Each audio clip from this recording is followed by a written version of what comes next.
अस्सलाम वालेकुम। Welcome to the Officers Odyssey academy.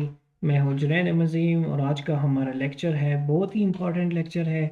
और आजकल सारे यूट्यूब्स जितने भी आपके कम्पिटिटिव एग्ज़ाम्स के रिलेटेड खबरें आ रही है उसमें ये है कि सीएसएस में रिफॉर्म्स होने जा रहे हैं और सीएसएस ख़त्म होगा।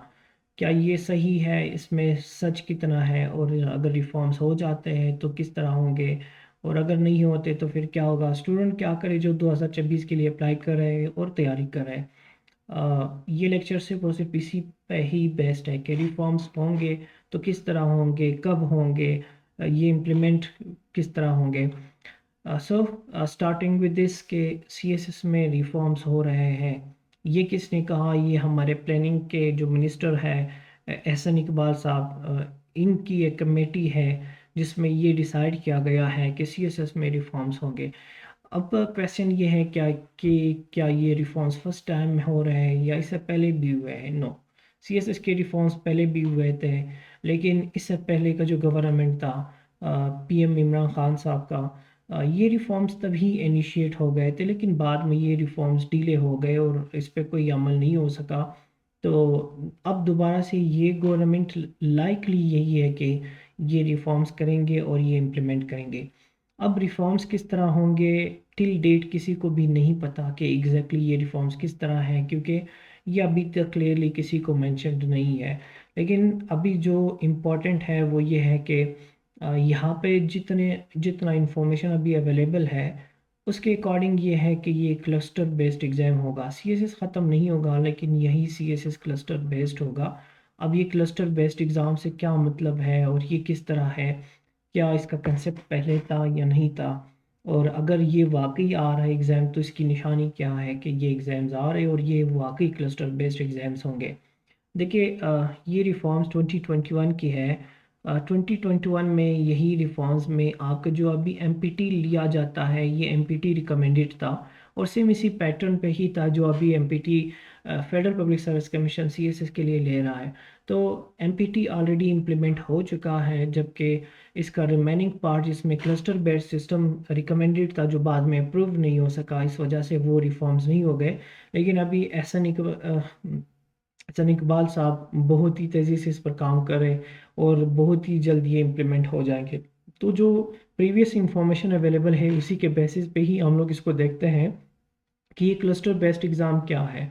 हो सकता है जो अभी के रिफॉर्म्स है उसमें चेंजेस आ जाए, लेकिन टिल डेट किसी को भी नहीं पता कि ये एग्ज़ाम किस पैटर्न पे होगा। हाँ, वो जो प्रीवियस हमारे पास इंफॉर्मेशन है, जिस तरह 2021 में था, इशरत हुसैन साहब ने हमें ये रिफॉर्म बताए थे किस तरह होंगे ये एग्ज़ाम, उसी के बेसिस पे मैं आप लोगों को बताऊंगा कि अगर वो क्लस्टर बेस्ड सिस्टम इम्प्लीमेंट हो जाता है तो वो किस तरह होगा। देखिए, पहले तो एलिजिबिलिटी क्राइटेरिया की बात करें तो यहाँ पे बहुत ज़्यादा हवाई बातें हैं। मैं तो कहूँगा कि झूठ है सारी के डॉक्टर्स एलिजिबल नहीं होंगे या तो इंजीनियर्स एलिजिबल नहीं होंगे या सोशल साइंसेज वाले एलिजिबल नहीं होंगे। क्या वाकई ये है? No, it is not like that. इस तरह कोई सीन नहीं है कि जिसने जो डिग्री की है वो एलिजिबल होंगे, अगर वो डिग्री नहीं की तो वो एलिजिबल नहीं होंगे। सारे के सारे एलिजिबल होंगे जिनके पास 14 या 16 इयर्स ऑफ एजुकेशन हो, क्योंकि पहले ये भी बताया जा रहा था कि ये 14 इयर्स ऑफ एजुकेशन जो अभी मिनिमम क्वालिफिकेशन है इसको बढ़ा के 16 इयर्स किया जाए। हो सकता है ये भी हो या ना हो, लेकिन टिल डेट इस तरह कोई कुछ भी कंफर्म नहीं है। और जो डिग्री होल्डर की बात है तो कोई भी अप्लाई कर सकता है। अगर कोई भी अप्लाई कर सकता है तो फिर ये क्लस्टर बेस्ड सिस्टम और ये सारे रिफॉर्म्स की क्या ज़रूरत है? इसमें जो इम्पोर्टेंट पॉइंट है वो ये है कि इन्होंने कुछ सब्जेक्ट्स फील्ड स्पेसिफिक बना दिए। मतलब जो 14 सॉरी जो 12 ऑक्यूपेशनल ग्रुप्स है जिसमें पीएएस है, पीएसपी है एंड अदर ग्रुप्स है, ये अब इस तरह नहीं है कि जिन्होंने ऑप्शंस जो भी रखा है वो किसी भी ग्रुप में जा सकता है। नो, अभी ये होगा कि हर ग्रुप का एक स्पेसिफिक सब्जेक्ट होगा। मतलब आपके जो पहले ऑप्शनल सब्जेक्ट्स थे उनमें से आप कोई पॉलिटिकल साइंस लेता था तो कोई आईआर लेता था, कोई और सब्जेक्ट लेता था आउट ऑफ 40+ सब्जेक्ट्स। अब ये सीन नहीं होगा, अब ये चेंज होगा। अब अगर किसी ने पीएसपी में जाना हो, पुलिस सर्विसेज में जाना हो या एडमिनिस्ट्रेटिव सर्विसेज में जाना हो या फॉरेन सर्विसेज में जाना हो, तो इनके लिए उन्हीं ऑप्शनल ग्रुप्स में से कुछ सब्जेक्ट्स होते हैं जो मैंडेटरी होंगे कि आपके ऑप्शंस में ये सब्जेक्ट इंक्लूडेड होंगे तभी आप इन ग्रुप्स में जा सकते हो, अदरवाइज आप इन ग्रुप्स में नहीं जा सकते हो। तो लेट्स सी जो सब्जेक्ट्स है वो कौन से हैं, किस तरह है। सबसे पहले उस डॉक्यूमेंट में ये है कि जो हमारे कंपलसरी सब्जेक्ट्स होंगे वो 4 सब्जेक्ट्स होंगे। कंपलसरी सब्जेक्ट्स अभी जो चल रहा है, जो सिस्टम चल रहा है, उसके अकॉर्डिंग हमारे कंपलसरी 6 सब्जेक्ट्स होते हैं, ईच सब्जेक्ट ऑफ 100 मार्क्स, यानी कि 600 नंबर के कंपलसरी होंगे। लेकिन ये रिकमेंडेड है कि जो रिफॉर्म्स होंगे उसमें 300 मार्क्स आपके कंपलसरी के होंगे, और जो सब्जेक्ट्स होंगे वो टोटल 4 कंपलसरी सब्जेक्ट्स होंगे, जिसमें इंग्लिश ऐसे होगा वो 100 मार्क्स का होगा, इंग्लिश कंपोजिशन आपके 50 मार्क्स का होगा, इस्लामिक स्टडीज़ भी 50 मार्क्स का होगा, जबकि एक और न्यू सब्जेक्ट आएगा जो है पब्लिक एडमिनिस्ट्रेशन एंड गवर्नेंस, वो एक कंपलसरी सब्जेक्ट होगा और 100 मार्क्स का होगा। अब बीच में से 3 सब्जेक्ट्स जो पहले होते थे जनरल नॉलेज के, जिसमें पाक अफेयर्स, करंट अफेयर्स और जनरल साइंस एंड एबिलिटी, उसको स्किप किया गया है। तो वो सब्जेक्ट्स नहीं है, ओवरऑल 300 मार्क्स के सब्जेक्ट्स है। अभी तक ये फाइनल नहीं हुआ है, अभी तक किसी को पता नहीं है, फाइनल जब होगा तब ये कंफर्म होगा कि वाकई इसी तरह है। लेकिन जितनी मेरी एनालिसिस है, मैं ये समझता हूँ कि ये पॉसिबल ही नहीं है कि पाकिस्तान का सबसे बड़ा इम्तिहान हो और उसमें पाकिस्तान अफेयर्स जैसा सब्जेक्ट इंक्लूड नहीं हो। How is it possible? तो ये रिफॉर्म्स हो सकता है, होंगे तो ज़रूर लाजमी होंगे, और लेकिन हो सकता है सब्जेक्ट्स इससे कुछ डिफरेंट हो। ये वही सब्जेक्ट्स है जो ऑलरेडी इंफॉर्मेशन पड़ा हुआ है 2021 के, जो इशरत हुसैन साहब ने जो रिफॉर्म बताए थे उसी के अकॉर्डिंग, क्योंकि जो एमपीटी है वो भी उसी के रिफॉर्म्स के अकॉर्डिंग ही इम्प्लीमेंट हुआ है। अब देखते हैं आगे क्या होता है। टिल डेट ये इन्फॉर्मेशन है कि 300 मार्क्स के सब्जेक्ट्स होंगे और टोटल 4 सब्जेक्ट्स होंगे, जिसमें 2 सब्जेक्ट्स 50-50 मार्क्स के होंगे और 2 सब्जेक्ट 100 मार्क्स के होंगे, और आपके जो अभी के 3 कंपलसरी सब्जेक्ट्स हैं वो ख़त्म हो जाएंगे। इसके बाद जो ऑप्शनल सब्जेक्ट्स हैं, पहले हमने 6 ऑप्शनल सब्जेक्ट्स या 600 मार्क्स के ऑप्शनल सब्जेक्ट सेलेक्ट करने थे, लेकिन अभी इस तरह नहीं है। अभी 900 मार्क्स के ऑप्शनल 9 सब्जेक्ट सेलेक्ट करने होंगे, यानी कि टोटल जो हमारे सब्जेक्ट्स होंगे कंपलसरी और ऑप्शनल मिला के टोटल 13 सब्जेक्ट्स बनते हैं, जिसमें से 4 कंपलसरी और 9 ऑप्शनल सब्जेक्ट्स होते हैं। अब ये 9 जो ऑप्शनल सब्जेक्ट्स होंगे ये किस तरह के सब्जेक्ट्स होंगे? क्या हमें सिर्फ यही 9 का लिस्ट दिया जाएगा, या हमें लिस्ट में और भी सब्जेक्ट्स मिलेंगे? और अगर हमें मिलेंगे तो हम कौन से सेलेक्ट कर सकते हैं? ऐसी कोई भी पाबंदी नहीं है कि आपने लाजमी ये सब्जेक्ट सेलेक्ट करने हैं। आपको आज़ादी है, टोटली कम्प्लीटली आज़ादी है कि आप जो सब्जेक्ट्स अभी आपने लिए हैं यही सेलेक्ट करें, या आप न्यू सब्जेक्ट सेलेक्ट करें, लेकिन आपने 9 सब्जेक्ट सेलेक्ट करने होंगे। अब वो किस तरह है और इसको फिर क्लस्टर बेस्ड सिस्टम क्यों दिया गया है? और परेशानी की कोई बात नहीं, क्योंकि मोस्टली सब्जेक्ट्स हमने ऑलरेडी पढ़े होंगे, थोड़े बहुत चेंजेस आएंगे। वो जिन्होंने सीएसएस की तैयारी की होगी उसके लिए वो इतना मुश्किल काम नहीं होगा। जो आपके 9 सब्जेक्ट्स हैं जो सिलेक्ट करने होंगे वो डिवाइडेड होंगे 2 लिस्ट में। एक है मैंडेटरी लिस्ट और एक है जनरल लिस्ट, ठीक है। अब ये जो मैंडेटरी लिस्ट है इसको क्लस्टर लिस्ट भी कहते हैं, और इसका ये जो कहता है कि क्लस्टर बेस्ड एग्जाम होगा वो इधर ही से लिया गया है। ये क्या है? सेम यही जो आपके ऑप्शनल सब्जेक्ट्स होते हैं, अभी तो 7 ग्रुप्स में डिवाइडेड है, लेकिन फिर उनके ग्रुप सिस्टम अलग होंगे, सब्जेक्ट्स यही होंगे, कंटेंट यही होगा, आगे पीछे हो सकता है लेकिन सारी चीज़ें यही होंगी। अब जो मैंडेटरी सब्जेक्ट्स है और जनरल सब्जेक्ट्स है इसका क्या मतलब है, पहले इसको समझते हैं फिर जाके आगे मूव करते हैं कि मैंडेटरी में क्या होगा और जनरल में क्या होगा। जो जनरल सब्जेक्ट्स है उसका आपके ऑक्यूपेशनल ग्रुप पे कोई असर नहीं पड़ेगा। मतलब इस ग्रुप में से आप कोई भी सब्जेक्ट सेलेक्ट कर ले तो उसका आपके इस पर असर नहीं पड़ेगा कि आपने पीएसपी में जाना है, पीएएस में जाना है, या फॉरेन सर्विसेज में जाना है, या किसी और ग्रुप में जाना है। तो जनरल लिस्ट का उसे कोई लेना देना नहीं होगा। लेकिन जो आपके मैंडेटरी लिस्ट के जो सब्जेक्ट्स होंगे वो काफ़ी इम्पॉर्टेंट होंगे आपके ग्रुप्स में जाने के लिए। इन्होंने एक क्लस्टर बनाया, क्लस्टर 1, 3 क्लस्टर्स बनाए हैं, जिसमें पहला क्लस्टर है क्लस्टर 1 और उसमें 3 ग्रुप्स हैं। मतलब यही सीएसएस है, यही ग्रुप्स है, लेकिन इसको थोड़ा डिफरेंट किया, थोड़ा न्यू किया। वो किस तरह के? पाकिस्तान एडमिनिस्ट्रेटिव सर्विसेज ग्रुप है, ऑफिस मैनेजमेंट ग्रुप है और पुलिस सर्विसेज ग्रुप है। कहते हैं कि ये बड़े स्पेशलाइज्ड ग्रुप्स होते हैं। अब कोई बंदा है वो जाके जूलॉजी और इंग्लिश लिटरेचर पढ़ लेता है और वो फिर आके पुलिस सर्विसेज में क्रिमिनल्स को डील करता है, तो ये कैसा पॉसिबल है? इसके लिए तो बेहतर है कि बंदा कोई क्रिमिनोलॉजी पढ़े, कोई लॉ पढ़े, तभी जाके वो क्रिमिनल्स को डील करे। तो आसानी पैदा करने के लिए इन्होंने आपके डिग्री के बेसिस पे ये सिलेक्शन नहीं किया। इन्होंने कहा कि अच्छा आप आ जाए, ऑप्शनल सब्जेक्ट्स हैं, आप ये ऑप्शनल सब्जेक्ट सेलेक्ट करें, इसी को पढ़ें और इसी का एग्ज़ाम दें ताकि हम आपको किसी स्पेसिफिक ग्रुप में सेंड कर सकें। आउट ऑफ योर 9 सब्जेक्ट्स, अगर आपने पाकिस्तान एडमिनिस्ट्रेटिव सर्विसेज ग्रुप में जाना है तो उसके लिए 3 सब्जेक्ट्स मस्ट हैं, वो आपके होंगे, तभी आप पाकिस्तान एडमिनिस्ट्रेटिव सर्विसेज में जा सकते हैं, जिसमें एक है इकोनॉमिक्स, एक है पॉलिटिकल साइंस और एक है लॉ। अगर ये 3 सब्जेक्ट्स आपके ऑप्शंस में इंक्लूडेड नहीं है तो आप पाकिस्तान एडमिनिस्ट्रेटिव सर्विसेज में नहीं जा सकते। अब अगर ये 3 आपके ऑप्शनल में है और बाकी कोई भी सब्जेक्ट हो, आप 9 सब्जेक्ट कंप्लीट कर ले, तो आपका CSS भी पास होगा और आप पाकिस्तान एडमिनिस्ट्रेटिव सर्विसेज में भी जा सकते हैं। और ना सिर्फ एडमिनिस्ट्रेटिव सर्विसेज बल्कि OMG ग्रुप में भी जा सकते हैं, क्योंकि ये दोनों ऊपर जाके फिर 19 ग्रेड में ये मर्ज हो जाते हैं, दोनों सेक्टरीज बन जाते हैं। तो अगर आपके ऑप्शनल में से एक इकोनॉमिक सब्जेक्ट है, एक पॉलिटिकल साइंस है और एक लॉ है, आप पाकिस्तान एडमिनिस्ट्रेटिव सर्विसेज के लिए एलिजिबल है। यही 2 सब्जेक्ट्स इकोनॉमिक्स और पॉलिटिकल साइंस इंपॉर्टेंट है OMG ग्रुप में जाने के लिए, जबकि लॉ इसके लिए इम्पॉर्टेंट नहीं है। अगर आपका लॉ नहीं है लेकिन ये 2 सब्जेक्ट्स है और आप CSS पास कर लें तो आप OMG में तो जा सकते हैं, लेकिन पाकिस्तान एडमिनिस्ट्रेटिव सर्विसेज में नहीं जा सकते। लेकिन अगर आपके तीनों हैं तो फिर आप दोनों ग्रुप्स में जा सकते हैं।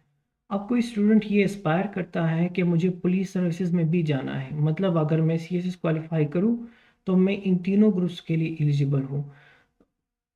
इसके लिए मुझे क्या करना चाहिए? इसके लिए उस स्टूडेंट को करना ये चाहिए कि PSP के लिए इन्होंने जो रिक्वायरमेंट रखी है वो ये है कि उस स्टूडेंट के ऑप्शनल सब्जेक्ट्स में से क्रिमिनोलॉजी भी हो, पॉलिटिकल साइंस भी हो और लॉ भी हो। देखिए, क्रिमिनोलॉजी और लॉ तो ऑलरेडी आपके PAS में जाने के लिए भी इम्पॉर्टेंट है, ठीक है। पॉलिटिकल साइंस और लॉ PS में जाने के लिए भी इम्पॉर्टेंट है। तो अगर आप इकोनॉमिक्स, पॉलिटिकल साइंस और लॉ के साथ एक एक्स्ट्रा सब्जेक्ट क्रिमिनोलॉजी का रख लेते हैं, आप इन तीनों ग्रुप्स के लिए एलिजिबल हो जाएंगे। यानी कि क्लस्टर 1 के जो 3 ग्रुप्स हैं उसमें जाने के लिए आपके पास जो ऑप्शनल्स होंगे वो सारे कौन से होंगे? एक इकोनॉमिक्स है, पॉलिटिकल साइंस है, लॉ है और क्रिमिनोलॉजी है। ये 4 सब्जेक्ट्स अगर आपके ऑप्शंस में से होंगे तो आप क्लस्टर 1 के लिए जितने भी ग्रुप्स है, पाकिस्तान एडमिनिस्ट्रेटिव सर्विसेज है, OMG है या PAS है, आप इनके लिए एलिजिबल हो। अब इसी तरह एक और क्लस्टर है जिसे क्लस्टर 2 का नाम दिया गया है। उस क्लस्टर में कौन से सब्जेक्ट्स इंक्लूड किए गए हैं वो देखते हैं। क्लस्टर 2 में पहले ग्रुप्स की बात करते हैं कि उसमें कौन से ग्रुप्स है। उसमें जो इम्पॉर्टेंट ग्रुप्स है वो इन्होंने 2 कैटेगरीज में फिर डिवाइड किए। सेम ग्रुप्स है लेकिन कैटेगरी सब्जेक्ट वाइज इन्होंने डिवाइड किए। एक कैटेगरी है IRS, PCS, commerce and trade group, Pakistan custom services, inland services, inland revenue services और कॉमर्स एंड ट्रेड ग्रुप, इनको एक कैटेगरी दी है। और सेकंड कैटेगरी है Pakistan audit and account services group. अब IRS, PCS और कॉमर्स एंड ट्रेड ग्रुप को एक कैटेगरी क्यों दी गई है? क्योंकि अगर आपके ऑप्शनल सब्जेक्ट्स में से इकोनॉमिक्स है, पब्लिक एड है और कॉरपोरेट लॉ है तो आप इन तीनों ग्रुप्स के लिए एलिजिबल हो जाएंगे। अब फॉर एग्जांपल एक स्टूडेंट है जिसके ऑलरेडी इकोनॉमिक्स सब्जेक्ट है, पॉलिटिकल साइंस है, लॉ है, क्रिमिनोलॉजी है। अब ये सब्जेक्ट्स तो इनके ऑलरेडी है, लेकिन इन्होंने जाना है इनलैंड रेवेन्यू सर्विसेज में या PCS में। तो इन सब्जेक्ट्स के लिए, इन ग्रुप्स के लिए ये इंपॉर्टेंट सब्जेक्ट्स हैं कि आपके ऑप्शनल में इकोनॉमिक्स इंक्लूड हो, बिजनेस एडमिनिस्ट्रेशन इंक्लूड हो और कॉर्पोरेट लॉ इंक्लूड हो। इकोनॉमिक्स तो ऑलरेडी इनके ऑप्शनल में इंक्लूडेड है as per the criteria of PAS। तो अगर वो एक्स्ट्रा 2 सब्जेक्ट्स फर्दर ऐड कर ले जिसमें बिजनेस एडमिनिस्ट्रेशन और कॉर्पोरेट लॉ है, ये 2 ऑप्शंस भी ऐड कर ले, तो वो PAS, PSP, OMG के साथ साथ inland revenue services, Pakistan custom services, commerce and trade group के लिए भी एलिजिबल हो जाएंगे, यानी कि 6 ग्रुप्स के लिए एलिजिबल हो जाएंगे। अब यहाँ पर Pakistan audit and account services के ग्रुप के लिए इन्होंने क्राइटेरिया क्या रखा? 3 सब्जेक्ट्स रखे हैं जिसमें से अकाउंटिंग एंड ऑडिटिंग पेपर 1, और accounting and auditing paper 2 plus business administration. जिनके ऑप्शंस में ये सब्जेक्ट होंगे सिर्फ वही इस ग्रुप में जा सकते हैं। तो आप पे कोई पाबंदी नहीं है, आप भी ये सब्जेक्ट सेलेक्ट कर सकते हैं। सेलेक्ट नहीं करने तो आप ना करें सेलेक्ट, इसमें कोई पाबंदी नहीं है। इसके बाद क्लस्टर 3 है। उस क्लस्टर में कौन से ग्रुप्स इंक्लूडेड है और उनके लिए सब्जेक्ट रिक्वायरमेंट क्या है। क्लस्टर 3 में जो ग्रुप्स इंक्लूडेड है वो है postal railway group, postal group और railway group, military land and cantonment group और इंफॉर्मेशन ग्रुप। अब अगर किसी ने पोस्टल या रेलवे ग्रुप में जाना होगा तो उसके ऑप्शनल में ये सब्जेक्ट मस्ट है और कोई भी सब्जेक्ट मस्ट नहीं है। यानी कि अगर आपका बिजनेस एडमिनिस्ट्रेशन सब्जेक्ट है और बाकी जो आपकी मर्ज़ी कोई सब्जेक्ट हो मैटर नहीं करता, लेकिन अगर आपने पोस्टल या रेलवे में जाना है तो आपके ऑप्शनल में से बिजनेस एडमिनिस्ट्रेशन मस्ट है और ये लाजमी होना चाहिए। अगर आपने military land and cantonment group में जाना है तो फिर आपका ये subject town planning and urban development का सब्जेक्ट मस्ट होना चाहिए। लेकिन अगर आपने इंफॉर्मेशन ग्रुप में जाना है तो आप जर्नलिज्म और सोशियोलॉजी के लिए सोशियोलॉजी आपके ऑप्शनल में से इंक्लूडेड होंगे, तभी आप इंफॉर्मेशन ग्रुप में जा सकते हैं। अगर यहाँ पर मैंने डायसेक्शन की है कि कौन कौन से सब्जेक्ट्स आपके होने चाहिए जिसके लिए फिर आप डिफरेंट ग्रुप्स में जा सकते हैं। सबसे पहले पाकिस्तान एडमिनिस्ट्रेटिव सर्विसेज और ओएमजी के लिए आपके पास ये 3 सब्जेक्ट्स होने चाहिए, आप इनके लिए एलिजिबल है। अगर इन्हीं 3 में से आप एक एक्स्ट्रा सब्जेक्ट ऐड कर लेते हैं क्रिमिनोलॉजी, तो फिर आप पैस के लिए भी एलिजिबल हो जाएंगे, पीएसपी के लिए भी और ऑफिस मैनेजमेंट ग्रुप के लिए भी एलिजिबल हो जाएंगे। लेकिन अगर आप ये चाहते हैं कि मैं इन तीनों के साथ एक और ग्रुप फोर्थ ग्रुप के लिए भी एलिजिबल हो जाऊँ और वो है फॉरेन सर्विसेज, तो उसके लिए आपने 2 और सब्जेक्ट्स इसी के साथ साथ रखने होंगे जो है आईआर और आई लॉ, इंटरनेशनल रिलेशंस और इंटरनेशनल लॉ। लेकिन अगर आप ये चाहते हैं कि मैं इन सब के साथ यानी कि पीएसपी है, पैस है, ओएमजी है, फॉरेन सर्विसेज है और इनलैंड रेवेन्यू सर्विसेज है, पाकिस्तान कस्टम सर्विसेज है, कॉमर्स एंड ट्रेड ग्रुप है, इन सब के लिए एलिजिबल हो जाओ, तो जो आपके ऑलरेडी सिलेक्टेड सब्जेक्ट्स है pol science, economic law, criminology, IR, आईला, इसके साथ साथ 2 मज़ीद सब्जेक्ट्स ऐड कर लेंगे तो आप इनके लिए भी एलिजिबल हो जाएंगे। और अगर आप एक और टाउन प्लानिंग सब्जेक्ट भी ऐड कर लें तो आप सारे के सारे ग्रुप्स के लिए एलिजिबल हो जाते हैं। तो ये टोटल 9 सब्जेक्ट्स हैं। ये रिफॉर्म्स के रिलेटेड कंप्लीट वीडियो है और ये कब इम्प्लीमेंट हो जाएंगे, आपने एहसन इकबाल साहब और बाकी जो कंसर्न पर्सन हैं उनको ज़रूर सुना होगा। वो कहते हैं कि 2026 के एग्ज़ाम्स में ये इम्प्लीमेंट हो जाएंगे, लेकिन इन्होंने एग्ज़ाम्स का नाम नहीं लिया कि इन्होंने कहा है कि इसी साल से ये इम्प्लीमेंट हो जाएंगे।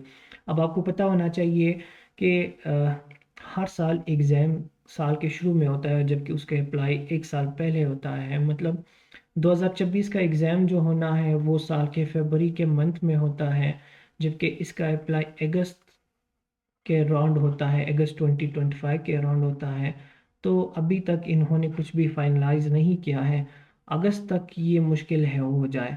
सो 2026 में इम्प्लीमेंट होना इसका मुश्किल है, क्योंकि अगर ये इम्प्लीमेंट कर भी लेते हैं अगस्त मंथ से पहले, अगर इन्होंने नहीं किया इम्प्लीमेंट तो ये फिर 2026 पे अप्लाई नहीं होगा। ये सारी चीज़ें 2027 के एग्ज़ाम पे अप्लाई होंगे। नो डाउट ये 2026 में इम्प्लीमेंट करेंगे, लेकिन 2026 का एग्ज़ाम ऑलरेडी हो चुका होगा तब जब ये लोग ये चीज़ इम्प्लीमेंट करेंगे। This is all about reforms. Thank you so much. बाकी इसके बाद जितने भी एरियाज़ हैं कि किस तरह तैयारी शुरू करें 2026 के लिए, वो नेक्स्ट लेक्चर में हम देखेंगे। Thank you so much. अल्लाह हाफिज़।